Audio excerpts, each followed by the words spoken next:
بالمصطفى بلغ مقاصدنا واغفر لنا ما مضى يا واسع الكرم يا ربي بالمصطفى بلغ مقاصدنا واغفر لنا ما مضى يا واسع الكرم يا أكرم الخلق ما لمن عوذ به سواك عند هرول الحديث العامم يا ربي بالمصطفى بلغ مقاصدنا واغفر لنا ما مضى يا واسع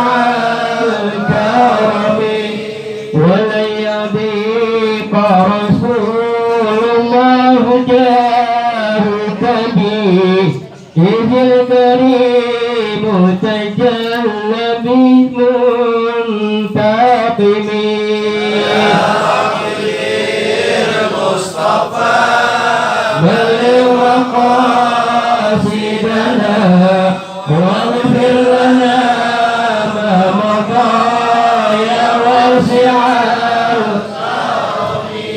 فإن من جودك الدنيا وضارتها ومن علومك علم اللوح والقلم مصطفى بلغ مقاصدنا واغفر لنا ما مضى يا واسع الكرم يا نفس لا تقنطي من زلتي عزمت إن الكبائر في الغفران كالأمم مصطفى بلغ مقاصدنا واغفر لنا ما مضى يا واسع الكرم هو الحبيب الذي ترجى شفاعته لكل حول من الأحوال مقتحم مصطفى بلغ مقاصدنا واغفر لنا ما مضى يا واسع الكرم لعل رحمة ربه لا يقسمها تعطي على حسب العصيان في القسم مصطفى بلغ مقاصدنا واغفر لنا ما مضى يا واسع الكرم يا رب بالمصطفى بلغ مقاصدنا واغفر لنا ما مضى يا واسع الكرم يا ربي بالمصطفى بلغ مقاصدنا واغفر لنا ما مضى يا واسع الكرم اللهم صل وسلم وبارك عليه ورحمة الله وبركاته.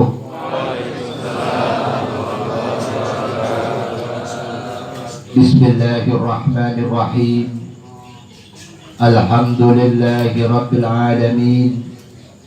Wassalatu wassalam ala asrafil anbiya'i wal mursalin سيدنا ومولانا محمد وعلى آله وصحبه أجمعين.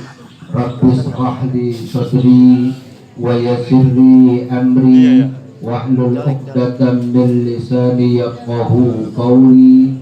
حسبنا الله ونعم الوكيل، نعم المولى ونعم النصير، لا حول ولا قوة إلا بالله العلي العظيم.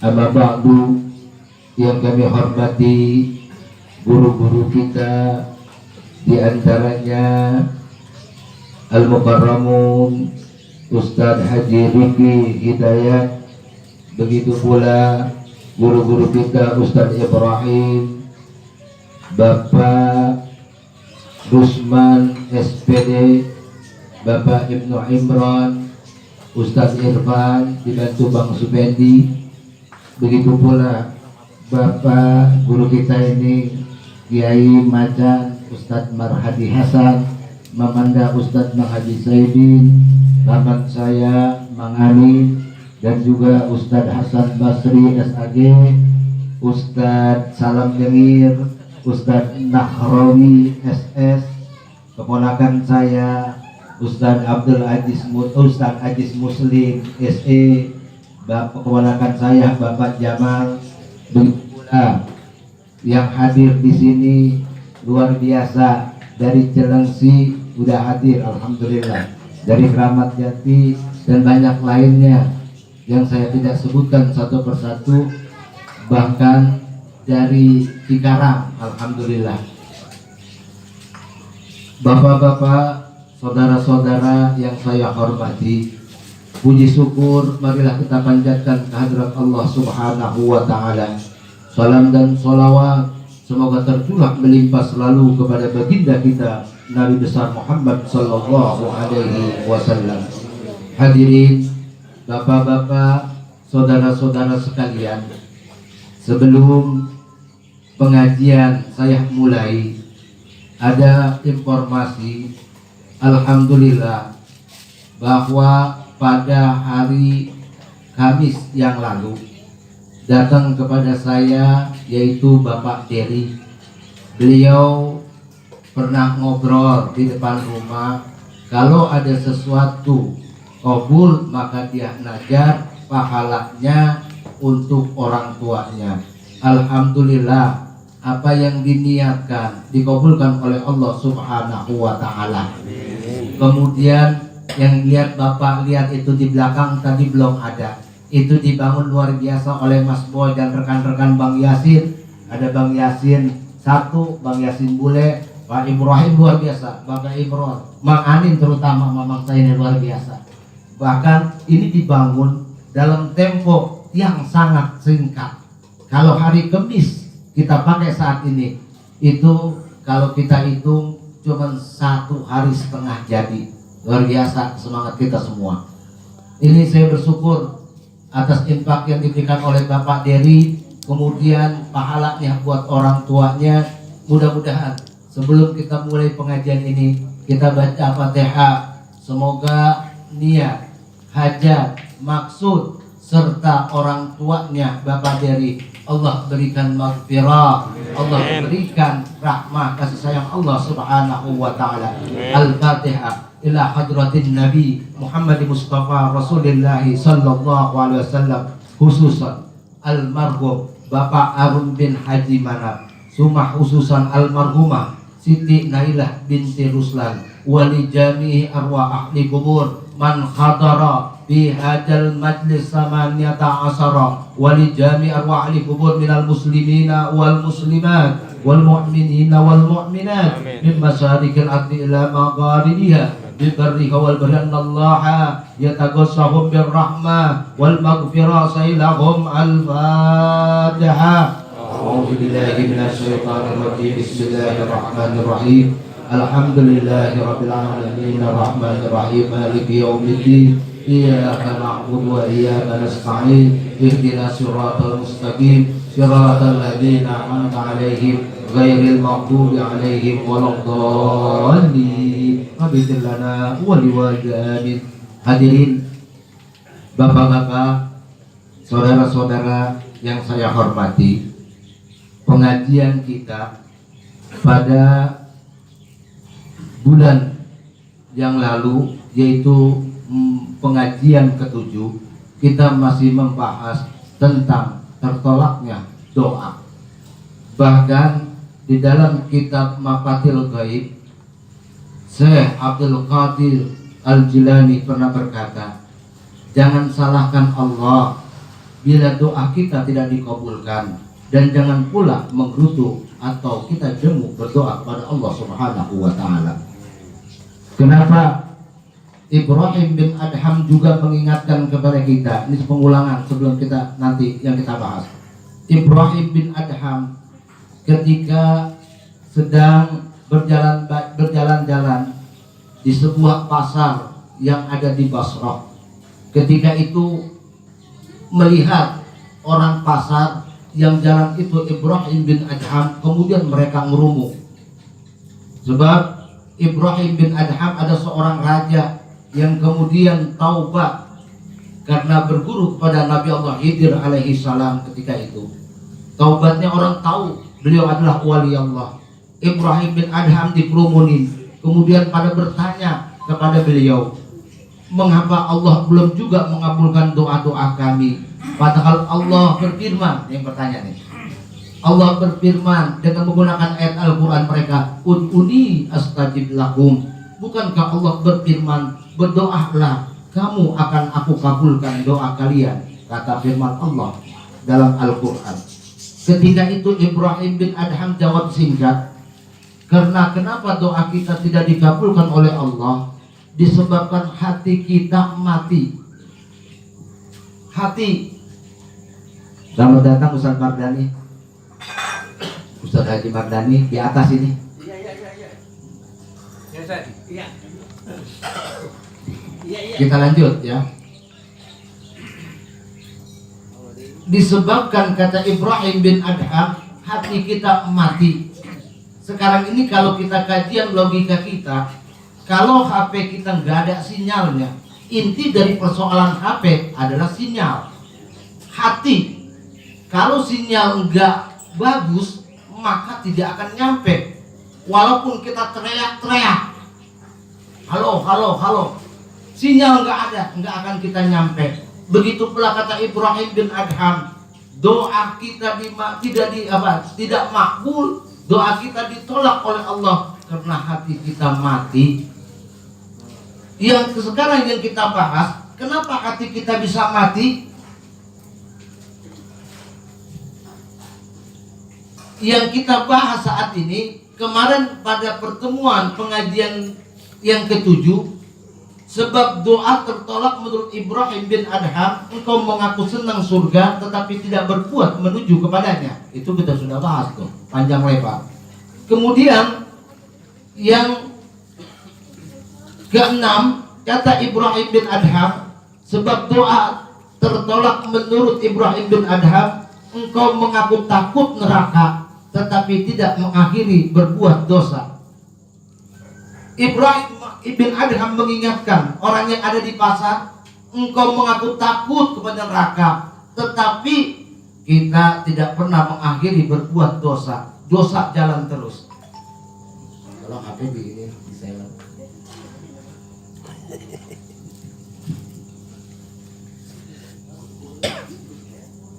Saya yakin saudara yang hadir di majlis Samaniyata Asyara ini, ketika ditanya beranikah dengan neraka, jawabannya adalah takut. Tapi kenapa kita tetap masih suka berbuat dosa? Itulah kita manusia. Ini kita bahas dulu nih. Tahu dulu apa itu neraka, kemudian apa itu dosa. Ini kita bahas biar tahu nih. Biar kita isi batin kita dulu. Neraka berasal sebetulnya di bahasa Arab nggak ada neraka. Itu diambil dari bahasa Arab namanya an-nar, nar, api. Api yang luar biasa. Bahkan pernah Imam Ja'far Shadiq ketika itu ada seorang bertanya kepada beliau, siapakah Imam Ja'far As-Shadiq? Beliau adalah cucu dari baginda Rasulullah Muhammad SAW. Kemudian bertanya, Tuan Imam, ceritakan kepada saya supaya hati saya bisa lembut. Selama ini hati saya sangat keras. Ceritakan tentang saya, tentang siksa-siksa neraka. Kadang begitu pula kita tahu saudara, bahkan sudah menyebar ada ucapan-ucapan saya, padahal Allah memberikan cerita di dalam Al-Quran tentang neraka, siksaan yang luar biasa. Dari masih kecil kita tahu tuh. Nanti orang berkata ketika kita kecil, kalau kita berbuat jahat, tidak patuh kepada orang tua, tidak taat kepada Allah dan Rasulullah, nanti matinya masuk neraka. Sering digituin kita masih kecil kan, masih ingat ya pada ayat ya? Tidak. Kalau nanti kita berbuat baik, nanti kamu masuk surga. Seolah jadi momok. Sebetulnya neraka nggak perlu kita takuti. Yang penting kita beribadah kepada Allah Subhanahu wa Ta'ala. Bahkan ada pula yang berkata, ini orang yang pikiran negatif. Kenapa Allah menciptakan neraka? Kenapa Allah menciptakan hambanya dengan siksaan yang begitu luar biasa? Bahkan tadi bertanya sahabat kepada Imam Ja'far As-Shadiq, ceritakan kepada saya tentang siksa-siksa neraka. Sebab kalau hati manusia sangat keras, jadi manusia hati yang sangat keras adalah tidak pernah meneteskan air mata. Dosa banyak, tidak pernah meneteskan air mata. Bahkan dosa kita luar biasa saudara. Nanti kita bahas tentang dosa, kita bahas tentang neraka. Dari masih kecil kita seperti itu. Bahkan mohon maaf, kadang-kadang ustadz, ini sering saya mungkin udah ada yang share banyak. Kadang-kadang ustadz sering nakut-nakutin kita. Enggak begini, ntar lu masuk neraka. Sholat lu begini, masuk neraka. Ini masuk neraka. Kayak neraka punya ustadz. Padahal neraka adalah makhluk Allah yang Allah ciptakan. Buat apa tujuannya? Bukan untuk nakut-nakutin. Sekali lagi, mari kita punya pikiran yang positif. Kalau kita berpikir tentang neraka berdasarkan rahmat dari Allah Subhanahu wa Ta'ala, kita akan timbul perbuatan-perbuatan positif.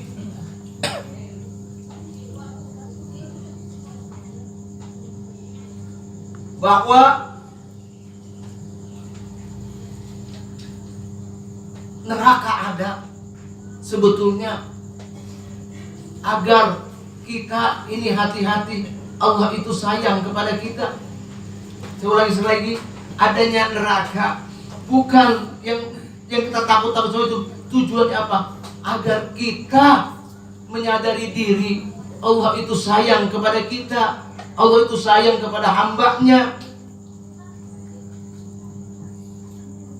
Supaya apa? Supaya hambanya jangan sampai terjerumus ke dalam api neraka. Jadi mari kita berpikiran positif. Sama sekarang kita bandingkan, Allah bercerita dalam Al-Quran tentang neraka. Karena Allah sayang kepada kita, tak ubahnya seorang ayah berpesan kepada anaknya, "Nah, kamu jangan lewat sana berbahaya."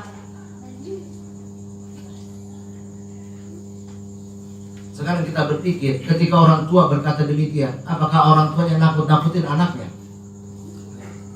Tidak, saudara. Kenapa? Orang tua sayang kepada anaknya supaya jangan sampai kena bahaya. Sebab neraka luar biasa siksaannya, saudara. Nanti ketika Al-Qari'ah, Mal-Qari'ah, wa ma adraka Mal-Qari'ah, yauma yakunun nasu kal farasil mabthus wa takunul jibalu kal ihnil manfus. Ketika kiamat nanti terjadi, Pasti ini kiamat akan terjadi, saudara. Bahkan secara ilmiah pun sudah diteliti, saudara. Pertama, kiamat akan terjadi karena kemajuan teknologi. Coba kita lihat sekarang ini, semua teknologi kadang-kadang membuat lapisan ozon semakin tipis. Adanya rumah-rumah kaca, matahari yang jaraknya luar biasa, jauhnya miliaran kilometer. Nanti ozon mulai menipis, panas terjadi, maka terjadilah yang di kutub utara dan selatan mencair, maka tenggelamlah dunia ini. Kita nggak sadar kadang-kadang yang tinggal di Jakarta, kalau dipoto dari atas, tinggian laut sama daratan. Coba, Bapak, Jakarta yang kita tinggali sekitar Jabodetabek itu kalau dilihat tanah makin ambles. Kenapa? Sumur digali, sumur lubangnya segini, tapi dia melebar. Makin lama, makin lama, makin lama, makin lama. Ini kita luar biasa nih. Makanya kalau kita pikir pakai akal logika kita, Jakarta sudah tenggelam, saudara. Tinggian laut daripada daratan. Tentu di sini kita bersyukur ada ulama-ulama yang tiap hari istighfar. Nanti kita bahas ke situ. Kiamat pasti akan terjadi. Kalau sudah bumi dipenuhi air, maka kiamat. Kemudian teknologi nuklir. Siapa negara mana yang nggak punya nuklir? Jika nuklir ini saling berhantaman, waduh, luar biasa. Hancurlah bumi ini. Kemudian lagi manusia makin banyak sementara lahan makin sempit. Manusia butuh makan. Akhirnya dengan butuh makan ini terjadilah persaingan. Mohon maaf, ini terjadi negara kita, nauzubillah min dzalik. Negara kita hutannya masih luas, negara lain iri, dikirimin tuh penduduknya ke Indonesia. Persaingan apa? Makanan. Coba kita lihat orang kita, saudara. Saat ini coba kita perhatiin, di kita saja, dulu saya masih kecil, lahan luar biasa luasnya, rumah masih jarang. Kalau sekarang nggak ada lahan, saudara, nanam padi di mana? Nanti manusia makin banyak, pangan makin menipis, terjadinya persaingan. Nah, itu terjadi kiamat dan mulai ada. Kemudian perut bumi digali. Kalau misalnya bumi nggak berotasi secara pada rotasinya, maka terjadi tabrakan. Digali terus yang ada dalam kandungan bumi. Minyak luar biasa digali terus. Lama-lama itu sangat berbahaya. Kalau sudah bumi tabrakan, kiamat terjadi. Manusia terbang bagaikan aneh-aneh, bahkan kapas, kita nggak punya nilai ini.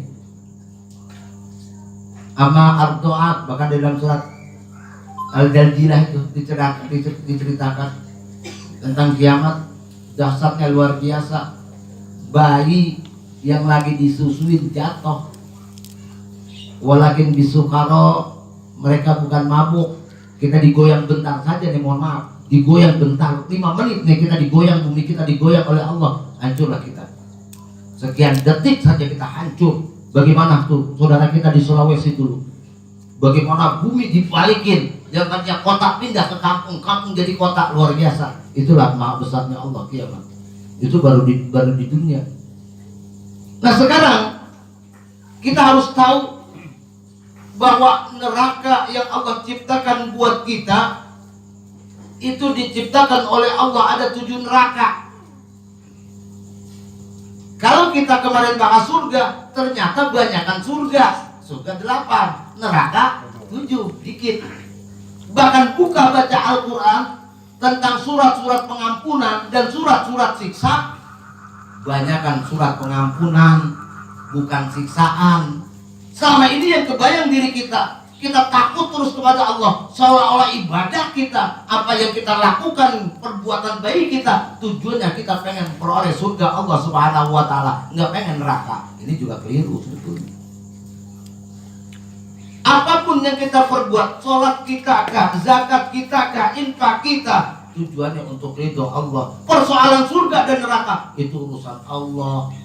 Tapi coba di otak kita nih, tolong dirubah mindsetnya. Kapan lu pengen beribadah, kapan pengen sholat, tujuan pengen masuk surga. Kita cukup mencapai ridho Allah. Nah, neraka yang Allah ciptakan ada 7. Yang pertama neraka hawiyah. Siapa penghuni hawiyah itu? Yaitu yang amal timbangannya ringan. Artinya apa? Banyakan dosanya. Dari mana kita tahu dosa? Ya mikir aja diri kita sendiri dah. Mikir kita, diri kita sendiri. Waktu malam kita merenung, banyakkan pahala yang dosanya kita. Ya Allah, kayak gitu. Kemudian yang kedua neraka jahim. Siapa neraka jahim penghuninya? Adalah orang yang menyekutukan Allah Subhanahu wa ta'ala. Allah ada tandingannya.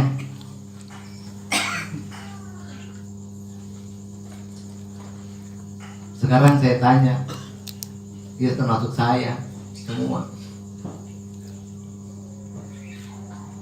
Kita tahu Allah ya.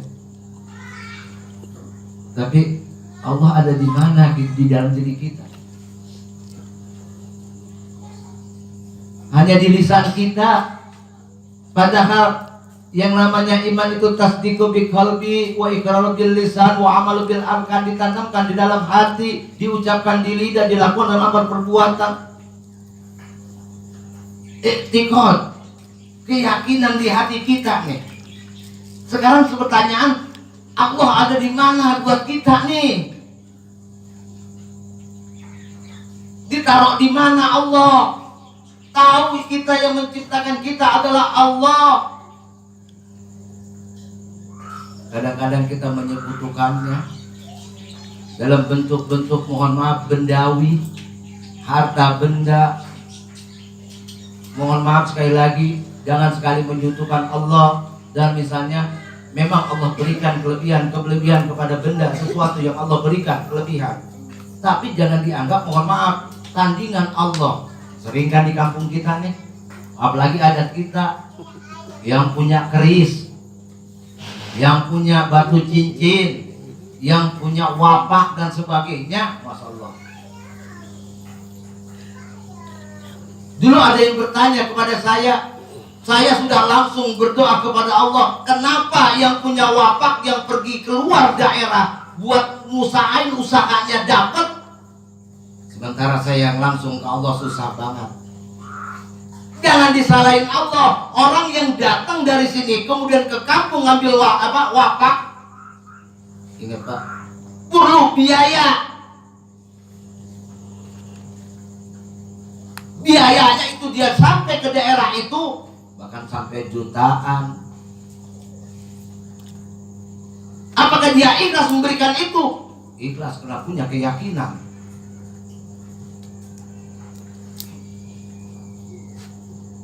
Lah kalau misalnya kita berdoa di rumah, infak kagak, nggak bakalan maju saudara. Doa doang tuh susah.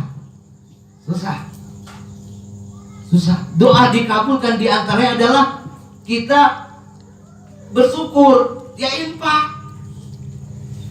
Kalau kita infak, nanti harta kita akan bertambah lagi. Kalau kita infak, kita minta ganjaran lebih dari itu, apakah boleh? Boleh. Nih gue ngasih duit lo nih, gue ngirimin kacang kayak Sabto nih, ntar gue pengen dapat rezeki yang berlipat-lipat ganda, apakah boleh dapat niat itu? Boleh. Misalnya Bang Jali kirimin jeruk dan Pak Haji Diki segala macam, saya tahu, walaupun saya kagak lihat. Yang ngirimin saya tahu. Apakah kita niat seperti itu? Boleh? Boleh, Al-Quran yang ngajarin. Dalam surat Al-Baqarah itu, siapa yang menginfakkan hartanya di jalan Allah ibarat menanam satu butir benih. Dari satu butir benih kemudian tumbuh 7 bulir, pada tiap-tiap bulir 1000 biji. Begitulah Allah melipatkan. Allah yang bilang, ya niatin. Saya mengasih anak yatim, mudah-mudahan harta saya tambah banyak. Lah niatin nggak apa-apa, boleh. Ya begitu. Nah, neraka jahim ada orang yang menyekutukan Allah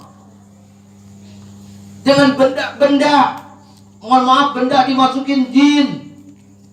ngirim segala macam. Apakah jin itu ada? Mungkin ada di sekitar kita nih, ikut. Karena makhluk Allah itu jin ada jumlahnya. Waduh, jin kagak mati, manusia mati. Kalau 3 bulan beranak, waduh tiap hari kita tabrakan sama jin. Untung aja jin nggak kayak manusia, ketabrak. Kalau kita coba, kesenggol aja marah, mungkin kita tabrakan tiap hari sama jin. Kita nggak tahu aja atmosfer bumi ini luar biasa, jin semua isinya udah setan semua. Apa buktinya? Kalau yang niat baik, misalnya niat baik nih, udah setan udah mikirin nih, gue mau ngasih, nanti gue dapat rezeki, gue mau ngasih 10 juta. Pas udah dapat duit aja ratusan juta, ya kalau gue kasih dia 10 juta, aduh gede banget ini. Bismillah, udah katanya 5 juta, ya udah 5 juta, udah niatnya 10 juta. Pas udah di jalanan, iblis ngomong lagi, udah 5 juta mah kegedean, buat apa dia? Ya udah dah 1 juta, ya 1 juta, sampai depan rumahnya. Aduh, akhirnya apa? Ngasih cuma 500.000, yang niatnya awalnya apa? Itulah bisikan iblis dalam diri kita. Coba tuh pakai gitu. Nah, neraka jaim luar biasa. Jangan sampai kita menyebutkan Allah. Allah, Allah, ya Allah, kayak gitu. Makanya di sini dibaca nanti Allah, ya Allah. Kenapa Allah, ya Allah? Tanamkan dulu dalam diri kita Allah. Kalau misalnya ada la ilaha illallah, baik itu nanti lompat ke atas ke poros langit, just tembus. Tapi kalau Allah, tanamkan diri kita, suatu saat nanti akan ditanya, wa marrabbuka, siapa Tuhanmu? Allah, Allah, ya Allah. Di badan kita udah terserap itu. Gak akan berani malaikat munkar nakir nanti memukul kita di dalam kubur, karena udah ada Allah di dalam dada kita. Itu tujuannya. Kemudian neraka yang ketiga adalah neraka Sakor. Buat siapakah ini tempatnya? Buat orang munafik. Apa itu munafik? Manis jika berhadapan, balik dari belakang lain bicara. Pandai bermain minyak di atas air, pada gilirannya menggunting dalam lipatan, menjegal kawan seiring. Orang munafik nih.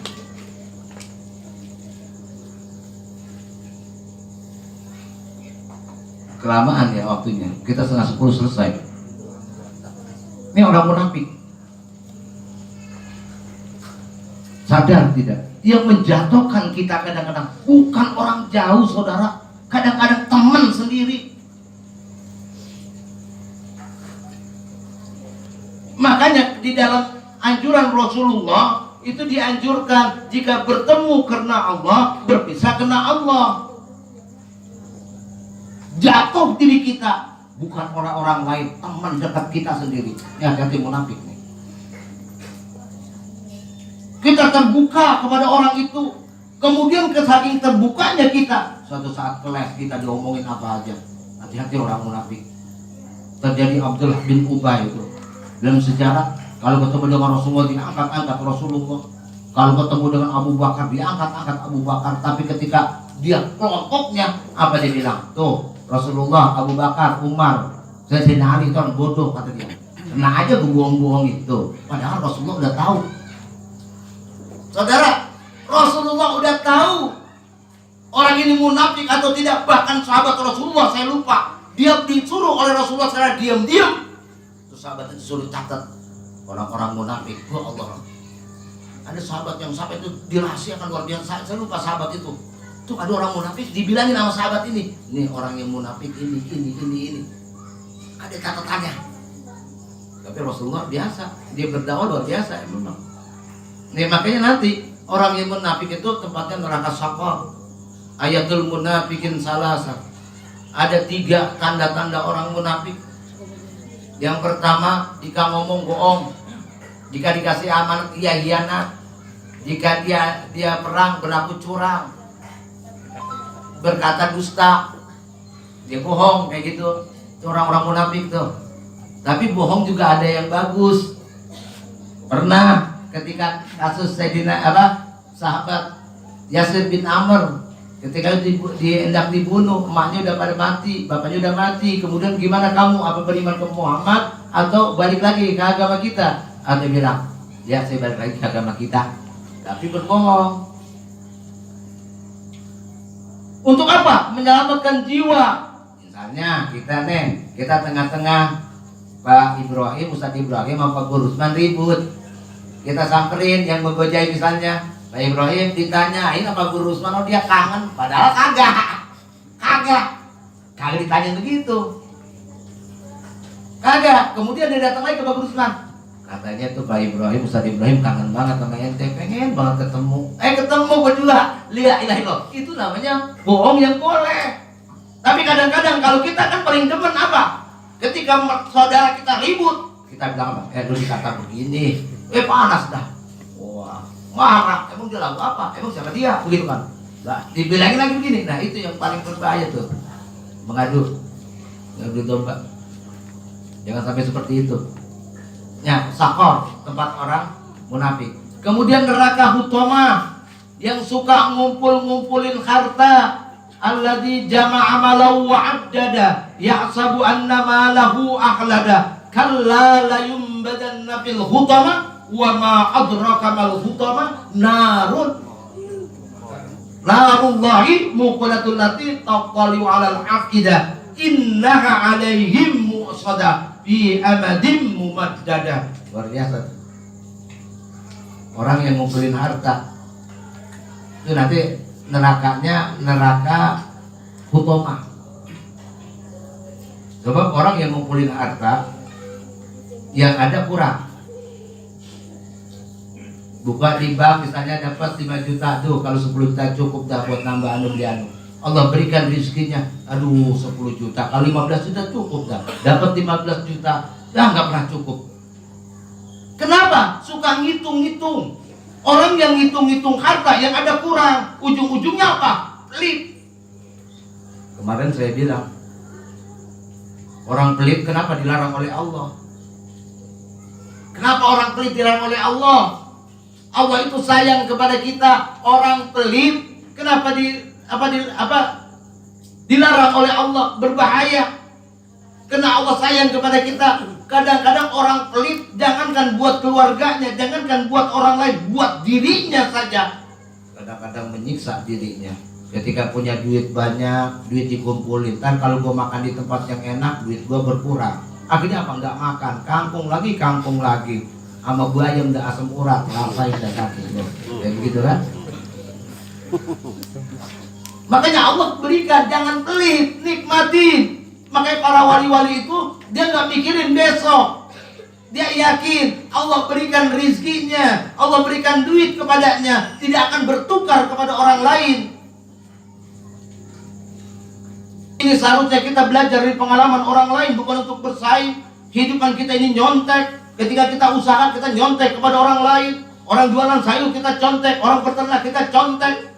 Tapi rizki Allah, walaupun usaha kita sama, pasti duitnya berbeda. Tuh yang penting. Aku itu nggak pasti sama, mentang-mentang jualan misalnya ternak ikan, yang satu berkah, yang satu biasa aja duitnya. Itu rezeki duit oleh Allah. Beda setiap orang. Makanya apa? Berusahalah duit yang kita berikan, kita berusaha pertama untuk diri kita. Ini kita minta doa nih. Ya Allah, banyakin duit saya, berkahkan duit saya. Buat apa jika duit saya berkah? Buat diri saya, buat keluarga saya, buat orang lain. Niatin seperti itu. Diri dulu, diri ini nikmatin. Dunia ini nikmat Allah berikan karunia. Ngapain dikumpul-kumpulin? Kalau kumpul-kumpulin nggak apa-apa. Tujuan apa? Nafsu ma qaddamat liqat. Kita buat masa depan kita nggak apa-apa, tapi jangan sampai pelit-pelit banget. Kalau udah mati kita kumpul-kumpulin, yang makan siapa? Ya Allah, udah dah. Ya Allah, makanya neraka utamah itu bagi orang yang suka ngumpulin harta. Kemudian 5 neraka sa'ir, suka makan harta anak yatim tanpa hak. Nah ini. Saya selauna sa'ir. La ta'kulu amwal yatim, saya lupa tuh ayatnya. Saya selalu nasair. Dia akan masuk neraka sair. Orang yang mohon maaf makan harta anak yatim tanpa hak, itu tempatnya neraka sair namanya. Kenapa? Kadang-kadang anak yatim cuma dimanfaatin buat makan dirinya sendiri. Anak yatim sebagai tameng. Ini yang bahaya. Siapa anak yatim? Orang yang belum balik. Kalau udah balik, bukan tanggungan, udah paham gitu. Jangan anak yatim. Ini semua yang depan sini mungkin anak yatim semua nih saya nih. Bukan anak yatim ya, udah. Ya saya anak yatim. Tapi apa yang dimaksud dengan kata yatim adalah maksudnya sampai balik. Nah, ketika mereka menyantap anak yatim, harta anak yatim, itu sangat berbahaya. Kecuali menyantapnya dengan yang hak, yang ngurus. Kemudian dia makan bareng, itu nggak apa-apa. Kadang-kadang anak yatim cuma jadi tameng, nyumbang buat kekayaan dia, buat mobil dia. Wah, itu neraka deh. Neraka. Kemudian yang keenam, neraka wail. Buat siapa neraka wail? Ini buat pedagang sama pengusaha nih, yang tukang bohong. Kadang-kadang apa? Timbangannya, kemudian takarannya. Ada yang mohon maaf, misal leteran beras ada yang diketok bawahnya, atau misal timbangan ada yang ditaruh pakai magnet. Itu bahaya tuh. Bahaya itu, bahaya. Kadang-kadang apa dijual? Ini harga 15.000, yang ini jual 10.000, lebih murah. Orang tertuju pada yang yang 10.000 kan? Ternyata apa? Yang 10.000 diganjel, ternyata kurang. Bisa begitu tuh, bahaya itu. Bahaya. Kadang-kadang dalam berjualan, mohon maaf, jujur-jujur aja. Berjualan itu kita beli 1.000, kita jual 1.000.000, antarudin senang-senang nggak apa-apa, boleh. Tapi kalau misalnya ngomong, waduh, bertawar, tadi ada yang nawar udah 300.000, saya kagak jual, padahal kagak, bohong. Capek-capek mulut aja ngomong begitu tuh pedagang. Udah natural aja, natural aja. Kalau misalnya belinya sekian, ya udah, nggak usah makin diujukin modal kita berapa, nggak perlu. Udah harganya sekian, ya sekian, udah selesai.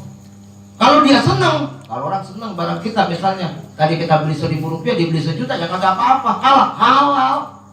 Antarudin senang sama senang di situ.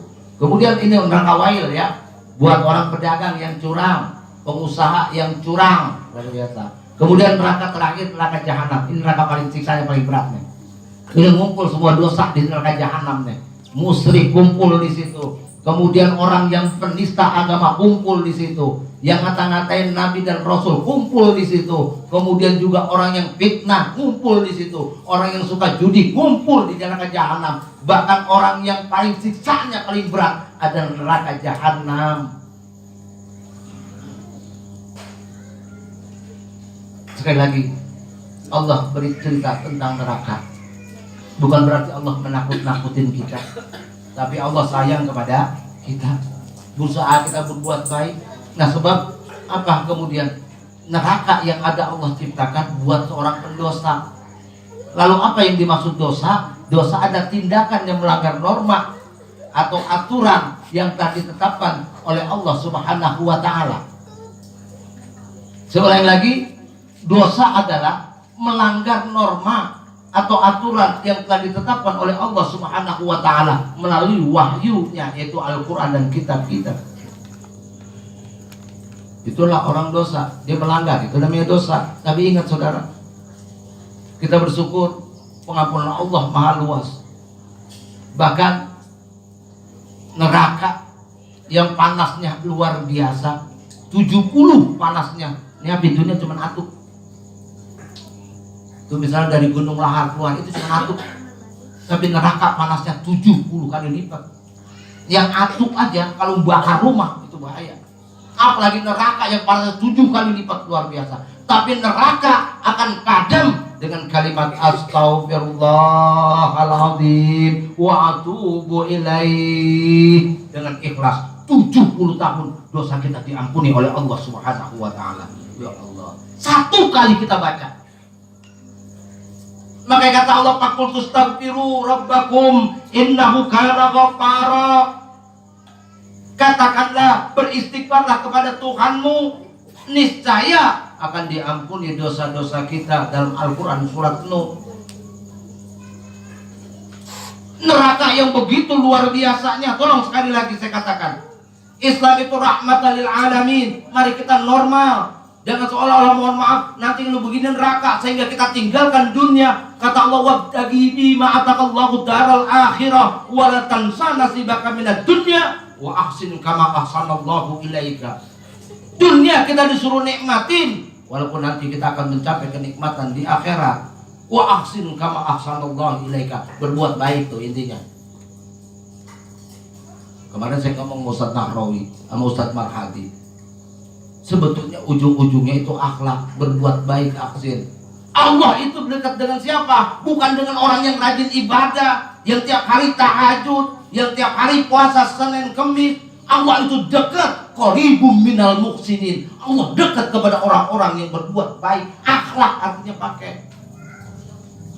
Bukan ibadah dibangga-banggain. Kalau ibadah dibangga-banggain, seberapa sih ibadah kita? Sementara karunia Allah, Allah berikan mata kepada kita, bisa melihat, bisa menatap, tangan kita bergerak. Jika dibandingkan dengan ibadah kita, nggak ada apa-apanya nilainya yang Allah berikan kepada kita. Jangan sombong dengan ibadah kita. Makanya kata Allah, qaribum minal muhsinin. Allah itu dekat kepada orang-orang yang berakhlak.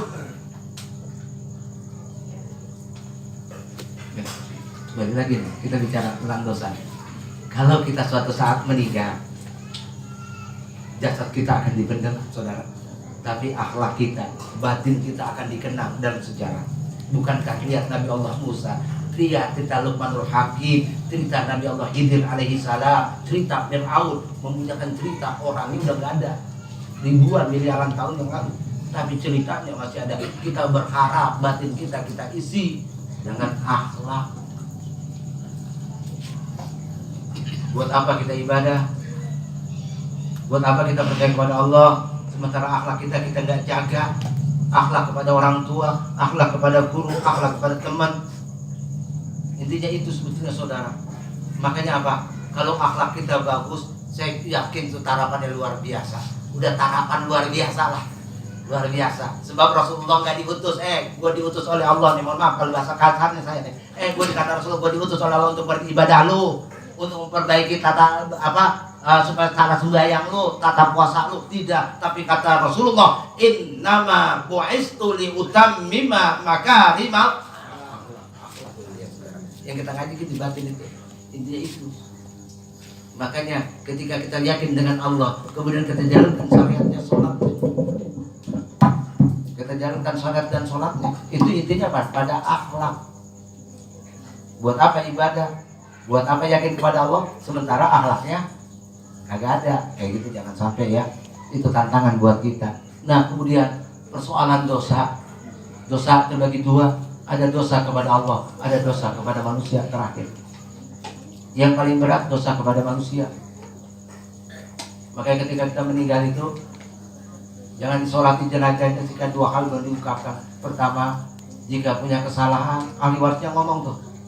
Atau ada yang bersahadah, yang bersaksi. Jika punya kesalahan, mohon dimaafkan. Kalau ada 40 jamaah dimaafkan, insya Allah persoalan dunianya selesai, dimaafkan. Dan jika dia punya utang piutang, ada yang bertanggung jawab. Sebelum ada yang bertanggung jawab, jangan disolatin. Ada yang bertanggung jawab anaknya, misalnya persoalan utang nih. Kemudian anaknya kagak bayar, itu orang tua gantung tuh, gak diterima langit dan bumi. Makanya kita sempurnain. Kemudian apa? Anaknya nggak bayar, jatuh ke cucunya nggak bayar, larat seumur hidup kita. Ya Allah, makanya hati-hati kita punya utang. Kita selesaikan, baik seperak rupiah pun kita ingat ya Allah. Bahaya itu, bahaya luar biasa. Makanya apa? Makanya kita ini banyak dosa, tapi kita istighfar kepada Allah Subhanahu wa taala. Untuk itu, mari kita pahami, neraka memang siksanya luar biasa. Luar biasa. Hidup kita, sekali lagi, kalau kita merenung, nggak mungkin kita masuk surga, saudara. Nggak mungkin ya. Nggak mungkin lah. Ibadah kita seberapa? Nggak mungkin lah. Nggak mungkin kita masuk surga.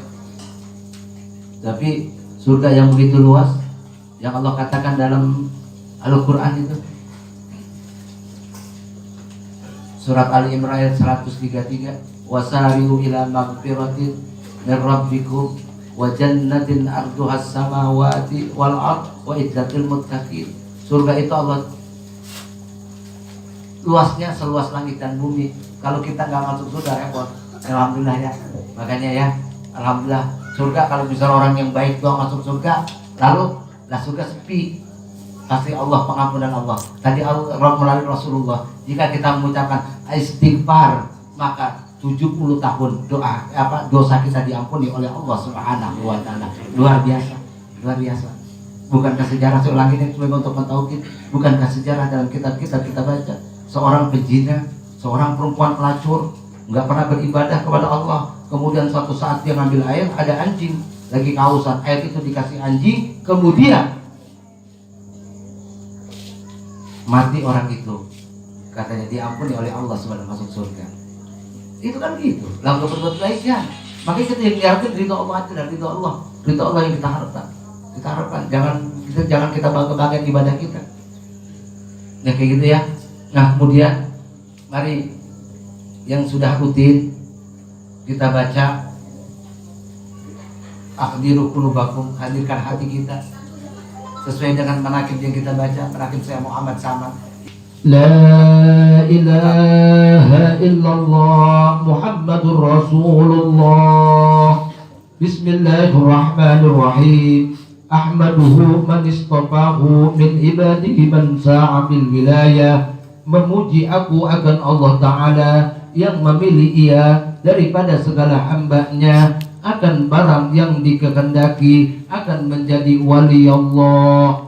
Wa khassahu bihamli asrarihi wa jadabahu minhu ilaihi bisairil inayah, dan menentukan Allah Ta'ala akan dia dengan menanggung akan segala rahasia, dan telah menarik Allah Ta'ala akan dia daripadanya kepada Allah Ta'ala dengan sebab sekalian pertolongan. Wazkuruhu amanna alaina bil imani bima ja'at bihil anbiya min asrari rabbaniyah, dan aku syukur akan Allah Ta'ala akan bahwa sudah mengasihi atas kami dengan percaya dengan barang yang didatangkan oleh sekalian nabi-nabi dan wali-wali dari beberapa rahasia Tuhan Rabbani. Wa wafaqna limutaba'ati sunnatihumul bahiyati saniyah, yang sudah menolong oleh Allah Ta'ala akan kami bagi yang mengikuti akan jalan mereka itu yang bagus lagi mulia. Wa usalli wa usallimu ala man sajada lahu malaku wa huwa fi jahi'abi suri. Aku mohonkan akan Allah Ta'ala supaya mengasihi rahmat dan sejahtera atas penghulu kita Nabi Muhammad sallallahu alaihi wasallam yang sujud baginya oleh sekalian malaikat, padahal pada ia ketika lagi terkandung di dalam tulang belakang ayahandanya yang menyerupai Nabi Adam. Wa ala alihi wa sahbihi wa tabi'uhum nur, dan atas keluarganya dan sahabatnya dan sekalian yang mengikuti akan jalan mereka itu. Wa ba'du, kemudian daripada itu maka berkata Syekh Siddiqul Madani Khalifah Syekh Muhammad Saman radhiyallahu an, ketahuilah olehmu hai sekalian saudara-saudaraku, manakala aku mendengar atau melihat cerita manaqib aulia, yakni kebagusan aulia-aulia, turun beberapa rahmat, dan aku lihat pula beberapa murid-murid yang mengarang akan manaqib gurunya dan dibacanya pada tiap-tiap tahun, yaitu pada hari wafat gurunya, serta membaca Quran dan sedekah lagi serta orang banyak. Maka sukalah aku mengerjakan yang seperti demikian, sekedar pahamku yang bodoh, serta aku himpunkan setengah karomat guruku Sayyidi Syekh Muhammad Saman radhiyallahu anhu al-jami'i baina syari'ati wa tariqah, yaitu kutub pada negeri Madinatul Rasul. Pada masa itu lagi pula menunggu pintu kubur Rasulullah sallallahu alaihi wasallam. Maka barang siapa hendak ziarah ke kubur Rasulullah sallallahu alaihi wasallam tidak meminta izin kepadanya, maka adalah ziarahnya itu sia-sia, sekalipun dohirnya sah. Maka adalah tabiatnya Tuan Syekh Muhammad Saman radhiyallahu anhu. Itu kasih sayang kepada sekalian orang yang menuntut ilmu, dan pada sekalian orang fakir miskin lagi suka berkhidmah kepada orang alim dan orang yang menjalani jalan thariqah dan hakikah, dan kepada aulia Allah dari kecilnya sampai besarnya hingga sampai ia kepada maqam mursyid. itulah pekerjaannya, dan kasih kepada Tuhannya dan benci kepada yang dimurkainya, dan melazimkan musahadah dan muraqabah pada tiap-tiap waktu dan ibadah, dan meninggalkan adatnya yang jahat, dan melawan ia akan hawa nafsunya sekalipun daripada yang halal, dan tiada tidur daripada malam melainkan sedikit jua, yakni apabila ditaruh di atas kepalanya. Saya ulangi lagi, yakni apabila ditaruh di kepalanya di atas bantal, maka ia keluh kesah seperti orang yang sakit. Dan apabila waktu sahur, maka bangkitlah ia daripada tidurnya, lalu ia beribadah waktu itu hingga waktu subuh, lalu ia bersembahyang subuh, kemudian daripada itu membaca ratib hingga terbit matahari, lalu ia sembahyang sunnah isra, dan apabila sampai seperempat hari, maka bangkit sembahyang sunnah duha, dan membanyakkan ia akan puasa sunnah karena riyadhah, yakni supaya biasa. Maka kerjaannya semua itu di masa belum baliknya sah, dan di masa itulah ia disuruh makan oleh orang tuanya akan makanan di atas hidangan, maka disangka oleh orang tuanya dimakannya demikian itu, maka tiba-tiba diangkat tempat makanan itu, maka dilihatnya seperti belum dimakannya. Kemudian pergi orang tuanya kepada guru mengaji Quran, mengadukan kelakuan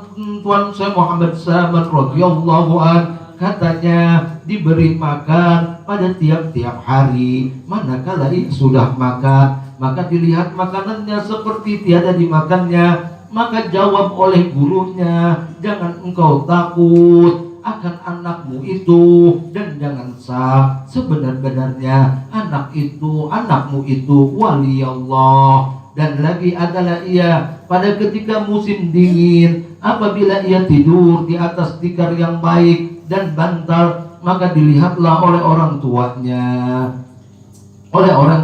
akan Tuan Syekh Muhammad Saman radhiyallahu an mengambil akan air, kemudian dipercikan di atas tubuhnya sendiri supaya tiada bisa tidur dari dinginnya itu. Dan lagi adalah ia tatkala orang tuanya memberi pakaian akan Tuan Syekh Muhammad Saman radhiyallahu an dengan kain putih yang halus, lagi bersulap dengan benang emas ketika belum baliknya, maka dicarinya benang emas itu lalu dibuangnya. Katanya, hai ayahanda, yang demikian itu dicegah oleh hukum syara, tiada ridho Allah subhanahu wa ta'ala. Dan lagi adalah halnya di dalam zikrullah siang dan malam, lagi suka berujlah, yakni jauh daripada manusia dan masuk khalwah dan melazimkan ziarah ke baki. Dan pada waktu petang ziarah ke makam segala istri Nabi kita Muhammad sallallahu alaihi wasallam dan makam sekalian sahabat-sahabat. Lalu ia zikrullah dan membaca Quran pada tempat itu, dan adalah bidayahnya, yakni permulaan menjalani jalan thariqah, memakai pakaian yang bagus. Kemudian maka datang kepadanya Tuan Syekh Abdul Qadir Al-Jilani membawa baju jubah putih, padahal di dalam khalwah, maka dipakaikannya akan Tuan Syekh Muhammad Saman radhiyallahu anhu daripada pakaian yang lain. Maka adalah ia menanamkan diri fi adil humul, yakni menutupi ilmunya dengan menjohirkan kejahilannya, serta suka ia akan bersuci. Maka datang perintah daripada hadratul Rasulullah sallallahu alaihi wasallam menyuruh ia menjohirkan ilmunya di dalam negeri Madinatul Rasul seperti kejohiran matahari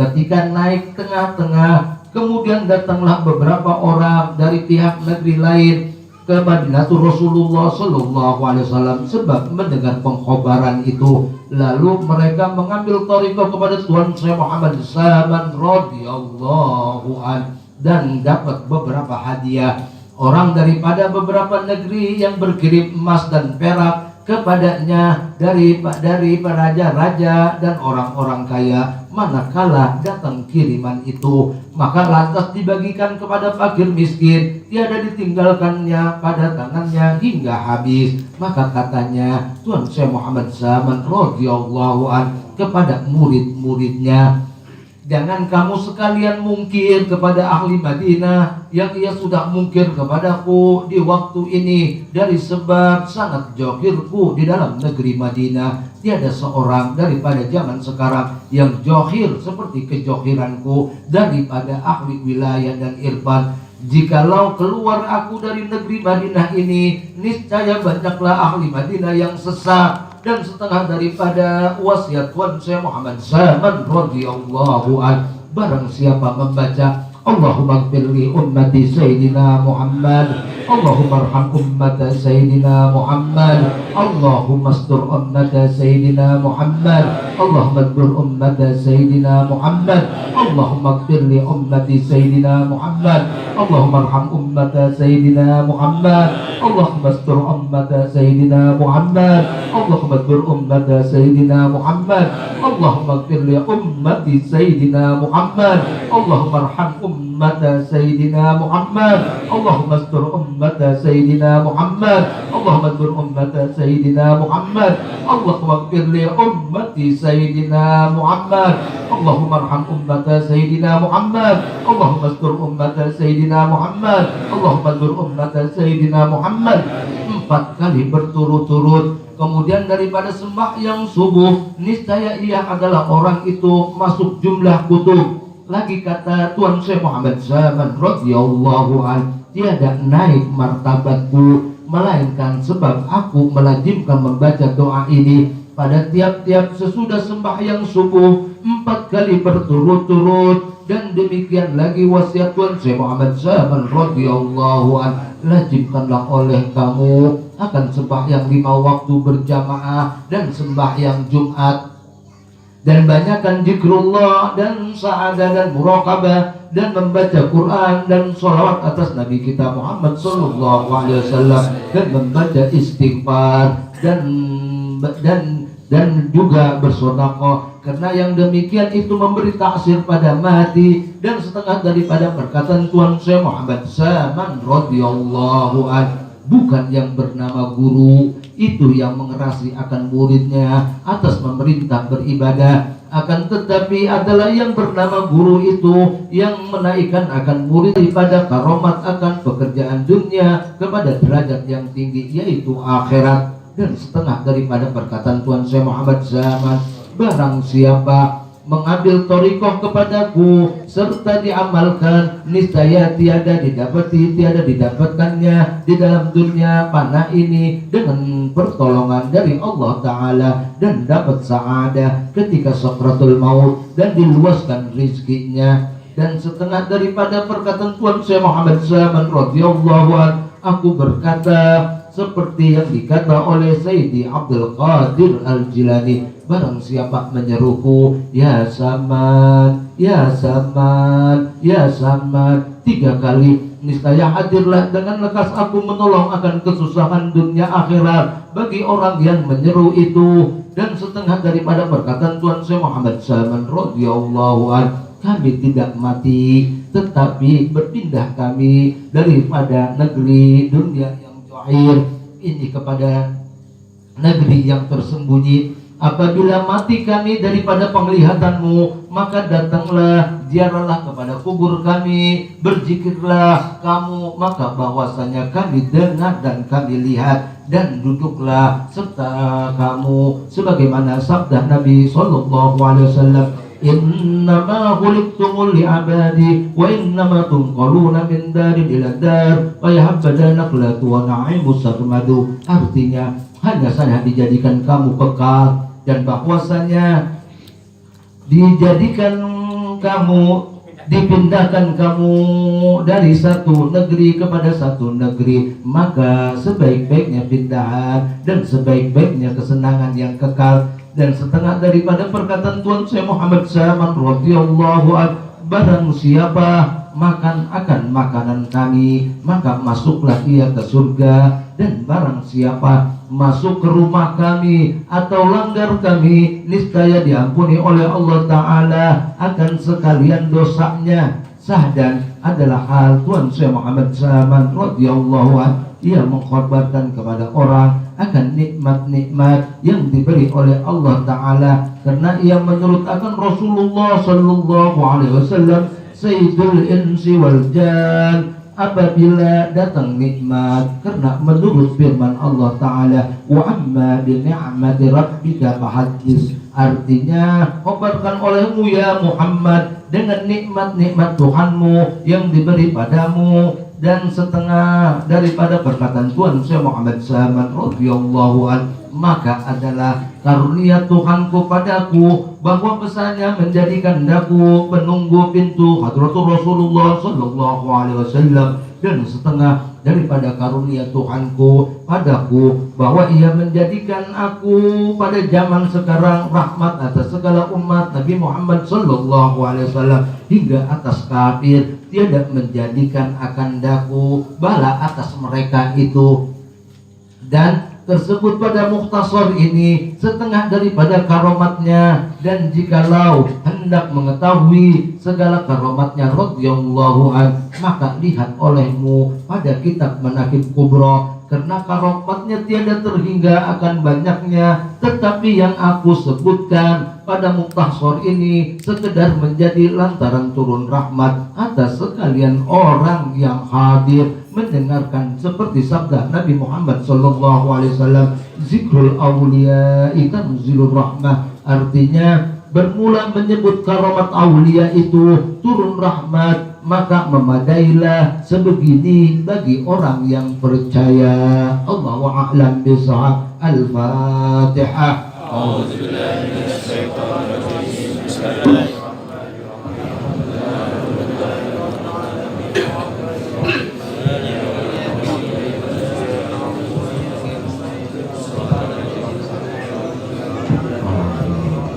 Astaghfirullahaladzim, astaghfirullahaladzim, astaghfirullahaladzim, astaghfirullahaladzim min jami' dhunubi kulliha saghiriha wa kabiriha sirriha wa alaniyatiha. A'udzu billahi minasyaitonir rajim. Bismillahirrahmanirrahim. Alhamdulillahi rabbil alamin. Hamdan syakirin, hamdan na'imin, hamdan yu'afi ni'amahu wa yukafi mazid. Ya Rabbana lakal hamdu kama yanbaghi karim wa azim sultanik. Allahumma shalli wa sallim wa barik ala sayyidina Muhammad wa ala sayyidina Muhammad. Allahumma shalli ala sayyidina Muhammad fatihil mughliqa wal khatim lima sabaqa nasrul haqqi wal hadila siratikal mustaqim wa ala alihi haqqa qadrihi wa miqdarihi ma'lum. Allahumma arzuqna rahman nabi, Allahumma arzuqna rahman nabi, Allahumma arzuqna rahman nabi, Allahumma ihdina siratal mustaqim, Allahumma ihdina siratal mustaqim, Allahumma ihdina siratal mustaqim, Allahumma inna nas'al huda wa tuqa wa afwa wal ghina, Allahumma inna nas'aluka salamatan fid din wa afiatan fil jasad wa ziyadatan fil ilm wa barakatan fil rizqi wa taubatan qabla al-maut wa rahmatan 'indal maut wa maghfiratan ba'dal maut. Allahumma hamid alaina bi sakaratil maut wa najatan minan nar wa la hinda hisab. Rabbana la tuzigh qulubana ba'da idh hadaytana wa hab lana min ladunka rahmatan innaka antal wahhab. Rabbana hab lana min azwajina wa dhurriyyatina qurrata a'yun waj'alna lil muttaqina imama. Rabbana zalamna anfusana wa lam taghfir lana wa tarhamna lanakunanna minal khasirin. Rabbana taqabbal minna innaka antas samiul alim wa tub alaina innaka antat tawwabur rahim. Rabbana la tu'akhidna in nasina aw akhtana. Rabbana wa la tahmil alaina isran kama hamaltahu 'alal ladzina min qablina. Rabbana wa la tuhammilna ma la taqata lana bihi wa'fu 'anna waghfir lana warhamna anta maulana fansurna 'alal qawmil kafirin. Allahumma rabbana anzil alaina ma'idatan minas sama'i takunu lana lil awwalina wa akhirina wa tamka warzuqna wa adkhurur rizqin. Rabbana atina fid dunya hasanah wa fil akhirati hasanah wa qina adzabannar. Wa sallallahu ala sayyidina Muhammadin wa ala alihi wasallam. Subhana rabbika rabbil izzati amma yasifun wa salamun alal mursalin walhamdulillahi rabbil alamin. Al-Fatihah.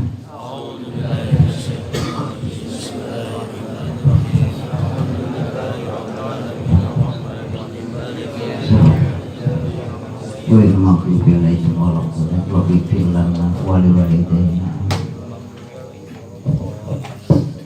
Wa'funa ya karim, wa'funa ya karim, wa'funa ya karim birahmatika ya arhamar rahimin. Allahumma shalli wa sallim ala sayyidina Muhammadin fil awwalin wa shalli wa sallim ala sayyidina Muhammadin fil akhirin wa shalli wa sallim ala sayyidina Muhammadin fil nabiyyin wa shalli wa sallim ala sayyidina Muhammadin fil mursalin wa shalli wa sallim ala sayyidina Muhammadin fil mala'il a'la ila yaumiddin. Allahumma bihaqqil Fatihah wa bi syirril Fatihah wa bi karamatil Fatihah wa bi mu'jizatil Fatihah ya farijal ham ya kasifal gham ya man yaghfiru wa yarham wa yadfiyal bala ya Allah wa yadfiyal bala ya Rahman wa yadfiyal bala ya Rahim. Da'wahum fiha subhanaka Allahumma wa tahiyyatuhum fiha salam wa akhiru da'wahum alhamdulillahi rabbil alamin.